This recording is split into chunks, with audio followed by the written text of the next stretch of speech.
So in this KOHO Financial tutorial video, I am going to be showing you guys how to add money to your accounts by cash deposit on KOHO Financial. So once the KOHO Financial app is opened up, either go to the bottom left, press home, then add money, or where it says payments here, works the exact same way, just press on add money.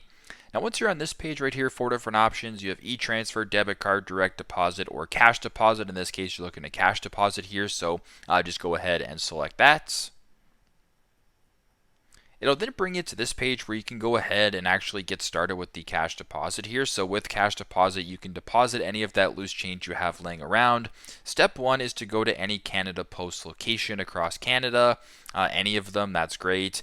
Show the clerk your QR code. You'll see this on the next screen. Don't you worry. Then go ahead, show valid ID. Hand over the cash you want to deposit. It'll also tell you about a 3% or $3 processing fee. And then step 5 is your cash will be deposited. So if you have any frequently asked questions, they could be down here. But if all looks good to you, go ahead and press on start depositing. Once you're on this page right here, you have a Canada Post agent scan the QR code. So you can press the little QR code button right here. QR code's going to pop up. Make sure you have the other information that was mentioned right here. And you can go ahead and turn your cash or your loose change into money deposited into your account that way. So very simple, very straightforward. That's how to add money to your account by cash deposit on KOHO Financial. Thanks again for watching, and I hope this video helps.